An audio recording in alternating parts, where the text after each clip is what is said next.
ஆனால் இன்றைக்கு மாறப்பட்டிருக்கிற மாற்றங்களை நீங்கள் பார்க்கின்ற போது ஒன்றே ஒன்றை சொன்னார். நான் ஆட்சிக்கு வந்தால் தமிழ்நாட்டுடைய மக்களுடைய எண்ண கனவுகளை நிறைவேற்றி காட்டுவேன் என்று சொன்னார். நேர்மையான ஆட்சியை தமிழகத்திலே உருவாக்குவேன் என்று குறிப்பிட்டார். இதற்கான பரிசுதான் உங்களிடத்திலே இருந்து வாக்குகளை பெற்று இன்று நான் சட்டமன்ற உறுப்பினராக வெற்றி பெற்று சென்றிருக்கிறேன். அதற்காக போராட ஒரு நெறிமுறைகளை நான் தெரிவித்துக் கொள்கிறேன். நீங்களே தான் நான் இல்லை. ஆகவே இதை உருவாக்கியது உங்கள் திருக்கரங்கள் தான். அதற்கு என்றைக்கும் நன்றி கடன்பட்டிருக்கிறது. எல்லோரும் கேள்வி பேசினார்கள். செங்கோட்டையின் கோபிச்செட்டிப்பாளையத்தில் நடமாட முடியுமா என்றெல்லாம் கேட்டார்கள். நான் நடமாடவே முடியவில்லை. நலத்திட்டங்களை இப்போது வழங்கிக் கொண்டிருக்கிறேன். அதுதான் ஆச்சரியமாக இருக்கிறது. நடமாட முடியுமா என்று கேட்டதற்கு நலத்திட்டங்களை வழங்குகிற நல்ல நிகழ்ச்சியை நான் கலந்து கொண்டு ஒரு அமைச்சராக இங்கே வந்திருக்கிறேன். அதுதான் இங்கே உங்கள் திருக்கரங்களால் உருவாக்கப்பட்டிருக்கிறது. நான் சொல்வதற்கு காரணம் பேசுவது வேறு. அதைத்தான் நான் தெளிவாக இங்கே சொன்னேன். நான் என்று ஒருவன் நினைத்தான் ஆண்டவன் கான் என்று காட்டி விடுவான் என்று சொன்னேன். ஆண்டவன் காட்டிவிட்டார். எதிர்கட்சியிலே மூன்றாவது சிறிய கோருகின்ற நிலை உருவாக்கப்பட்டிருக்கிறது. நான் எதற்காக சொல்கிறேன் சொன்னால், மக்களுக்கு அணுக வேண்டும், மக்களை நேசிக்க வேண்டும், மக்களை அன்பு காட்ட வேண்டும். அப்போது கூட நான் சொன்னேன், இப்படி பேசியிருக்கிறார், நீங்க என்ன சொல்ல போகிறேன் கேட்டேன். சாக்கடையில் நின்று கொண்டு நான் கல்லை வீச மாட்டேன் என்று சொன்னேன். ஏன்னு சொன்னால் அந்த துர்நாற்றம் நம் மீது விட்டுவிடும். ஆகவே அதை குறிப்பிட்டேன். ஏன்னு சொன்னால் ஒருவருக்கு மக்களை நேசிக்கின்ற பண்பாடு தேவை. ஆனால் புரட்சித் தலைவர் அதைத்தான் நேசித்தார்.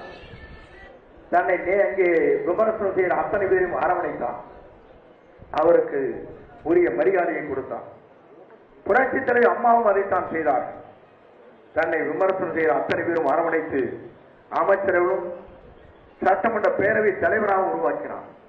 நான் இதற்காக சொல்கிறேன் சொன்னால், பல பேருக்கு தெரிவதற்கு வாய்ப்பில்லை, சில பேருக்கு தெரியும். ஆகவே நான் நினைவூட்ட விரும்புகிறேன். ஏனென்று சொன்னால், என்று எல்லோரும் நினைத்தார்கள். எல்லோரும் நாம் சொன்னோம் ஒன்றே ஒன்றுதான். நாங்கள் சொல்லுகிற போது எல்லோரும் ஒன்றிணைவோம் என்றுதான் சொன்னேனே தவிர வேறொன்றும் சொல்லவில்லை. அதையே ஏற்றுக்கொள்கிற மனப்பக்குவம் உள்ளத்தில் இல்லை. ஆனால் அதே நேரத்தில் நீங்கள் தெரிந்து கொள்ள வேண்டிய ஒன்றே ஒன்றுதான். எல்லோரும் பேசுகிற போது சில நேரங்களில் எனக்கு வேதனை அளிக்கக்கூடும். ஏனென்று சொன்னால், புரட்சி தலைவர் பொறுப்பிலே இருக்கின்றோர் 17 லட்சம் உறுப்பினர்கள் என்று குறிப்பிடுவார். புரட்சி தலைவர் அம்மாவுக்கு 1.5 லட்சம் கோடி பேர். ஆனால் உங்களுக்கு 2 கோடியே 12 லட்சம் பேர் என்று புகழ்ந்து பேசுவார். இந்த புகழ்ச்சிக்கு அவர் மயங்கினார். அம்மா இல்லாமல் அவர் இல்லை, தலைவர் இல்லாமல் இவர் வழித்தடமே தெரியாது. தலைவரோடு நான் பயணத்தை மேற்கொண்டவர். தலைவர் 1972 இயக்கத்தில் ஒரு 51 பேர் தான் அதிலே முதல் இந்த ஃபார்ம்லை கையெழுத்திட்டு வெளியே நானும் ஒருவன். புரட்சி தலைவர் தனி ஃபார்ம், மற்றவர்களுக்கு 25. அம்மா அவர்கள் தனியாக இயக்கத்தை துவங்குகிற போது அருகாமையில் இருந்தது பணியிலே ஆட்சியினை. இன்றைக்கு நம்முடைய வெற்றி கழகத்துடைய தலைவர் என்னை தூக்கி எறிந்த போது நான் என்ன செய்வது என்று தடுமாறிக் கொண்டிருக்கிறது. என்னை கரம் பிடித்து மேலே கொண்டு வந்து இன்றைக்கு அமைச்சராக்கி இருக்கிறார். அதற்கு கோடான கோடி நன்றி பணிகளை நான் தெரிவித்துக் கொள்ள முடியும். ஆகவே அவருடைய மனிதனையும் எப்படி இருக்கிறது என்பதை நீங்கள் காண முடியும். இந்த படத்தை நான் வைத்துக் கொண்டிருக்கிறேன். அப்போ அவர் சொன்னார், என்னை ஒரு நாள் அழைத்தார். சார், அம்மா படத்தை நீங்க கண்டினியூ பண்ணுங்க, அப்பதான் எனக்கு மகிழ்ச்சியா இருக்கின்ற சொன்ன ஒரே தலைவர் நம்முடைய வெற்றி கழகத்துடைய தலைவர். நான் எதற்காக இதை சொல்கிறேன் சொன்னால், அவரை பொறுத்தவரையும் எல்லோரையும் நேசிக்கக்கூடிய தலைவர், எல்லோரையும் மதிக்கக்கூடிய தலைவர், எல்லோரிடத்திலும் அன்பு காட்டக்கூடிய தலைவர், எல்லோருக்கும் உரிய மரியாதை கொடுக்கப்பட வேண்டும் என்று சொல்கிற தலைவர். நான் பல நேரங்களில் அவரை தூண்டு கவனித்தேன். காப்பி கொண்டு வருவாங்க ட்ரேல, அவங்க சர்வ அங்க இருக்கிற பணியாளர்கள் அந்த ட்ரே எடுத்து கையில் நீட்டி காப்பி எடுத்துக்கும்பார். இதுவரையும் நான் காணாத ஒரு காட்சி அவரிடத்தில் கண்டேன். அப்படிப்பட்ட மனிதநேயமிக்க தலைவரோடு நான் பயணத்தை மேற்கொள்கிறேன். அப்படிப்பட்ட மனிதநேயமிக்க தலைவர் தான் நாட்டு மக்களுக்காக இன்றைக்கு பணியாற்றுவதற்கு பல்வேறு திட்டங்களை நாம் தேர்தல் களத்திலே அறிவித்திருக்கிறோம். நிதிநிலை அறிக்கையை பொறுத்தவரை வெள்ளை அறிக்கை வெளியிடப்பட்டிருக்கிறது. ஏறத்தாழ இந்த ஆட்சி பொறுப்பேற்றதற்கு பிறகு ஆண்டுதோறும் 1 லட்சம் கோடி என்று 5 லட்சம் கோடி உயர்த்தி விட்டார். நமக்கு இருக்கிற நெருக்கடிகள், நதிநிலை நெருக்கடி எப்படி இருக்கிறது என்று நீங்கள் அறிவீர்கள். இந்த நெருக்கடியெல்லாம் அங்கே குறுகிய காலத்திலே சரி செய்யப்படும். அதற்கான நடவடிக்கை அவர் எடுத்து வருகிறார். எடுத்து இருக்க பிறகு மக்களுடைய திட்டங்களை எப்படி எடுத்து செல்ல வேண்டும், மக்களுக்காக எப்படி பணியாற்ற வேண்டும் சிந்தனை ஓட்டத்தோடு இருக்கிறார். நான் ஒன்றே சொல்ல விரும்புகிறேன். எல்லோரும் இன்றைக்கு சட்டமன்றத்தில் பேசினார்கள். அவர் தெளிவாக பேசினார். நான் ஆட்சிக்கு வந்து 44 நாட்கள் தான் ஆகிறது என்று சட்டமன்றத்திலே பேசுகிற போது எல்லோரும் கேலியும் கிண்டலும் முதலே எதிர்க்கட்சியை சார்ந்தவர்கள் பேசினார்கள். என்ன என்று சொன்னால், பாதுகாப்பு பெண்களுக்கு இல்லை, குழந்தைகளுக்கு இல்லை என்று வாக்களித்த குழந்தைகளுக்கு என்று குறிப்பிட்டார். அதற்காகத்தான் அவர் புதிதாக ஒரு காவல் துறையிலே ஒரு அணியை உருவாக்கி இருக்கிறார், சிங்க பெண்மணி என்று. அவர் சொன்னார், போதைப் பொருள் எங்கே இருந்து வந்திருக்கிறது என்பதை கேட்டார்கள். நான் இன்றைக்கு சொல்கிறேன், போதைப் பொருளை கைது செய்யப்பட்டவர் யார் என்பதை நாட்டு மக்கள் கூர்ந்து கவனித்துக் கொண்டிருக்கிறார். அவர் எந்த பொறுப்பில் இருந்தார் என்பது மாபியோ என்று சொல்லப்படுகிற 2000 கோடி ரூபாய்க்கு போதைப் பொருளை கடத்தியவர், நான் பெயரை சொல்ல விரும்பவில்லை, எந்த கட்சியில் இருந்தார் என்பது நாடு அறிந்து கொண்டிருக்கிறது. இன்றைக்கும் அவருக்கு வழக்கு தொடரப்பட்டு கைது செய்யப்பட்டு வழக்கிலே இருக்கிறார். 2000 கோடி ரூபாய் போதைப் பொருளை கடத்திய ஒருவர். இவர்கள் சொல்கிறார்கள், போதைப் பொருளை பற்றி பேசுகிறார்கள், பெண்களுக்கு பாதுகாப்பில்லை என்று சொல்கிறார்கள். நான் இன்றைக்கு சொல்லுகிறேன், நம்முடைய முதலமைச்சர் பொறுப்பேற்றதற்கு பிறகு ஒரே ஆண்டு காலத்தில் அத்தனையும் தூள் தூளாக்கி காட்டுவார். போதைப் பொருளை தமிழ்நாட்டில் இல்லை, குழந்தைகளுக்கு வரையிலும் இன்றைக்கு போதைப் பொருளை இன்றைக்கு இருக்கிற ஆபத்துக்களை புரிந்து கொண்டிருக்கிறார். பெண்களுக்கு முழு பாதுகாப்பு அளிக்கப்படும்.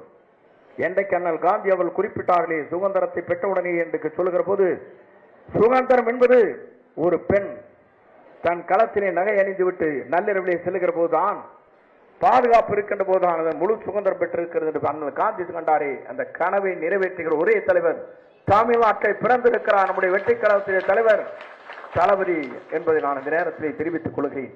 அவருடைய தொலைநோக்கு சிந்தனை, அவருடைய மனிதநேயம், அவருடைய ஆற்றலும் சிந்தனையும் தொலைநோக்கு பார்வை இன்றைக்கு பார்க்கின்ற போது உங்களுக்கு தெரியும். எல்லோரும் சொன்னார், முதலனைக்கு ஆளுநர் உரை பேச்சை பிடிச்சிட்டு வந்துட்டார்.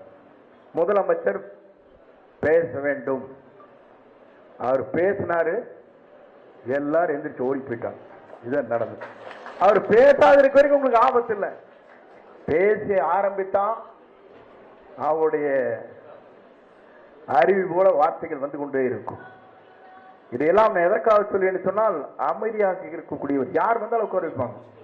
15 நிமிஷம் 20 நிமிஷம் கேட்பார், ஒரு வார்த்தை பேச மாட்டார்.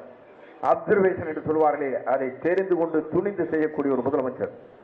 எல்லோரும் சொன்னார்கள், பத்திரிகை நண்பரிடத்தில் சொல்கிற போது வெளியே இருந்து கொண்டு எதிர்க்கட்சி தன் கருத்தை சொன்னது.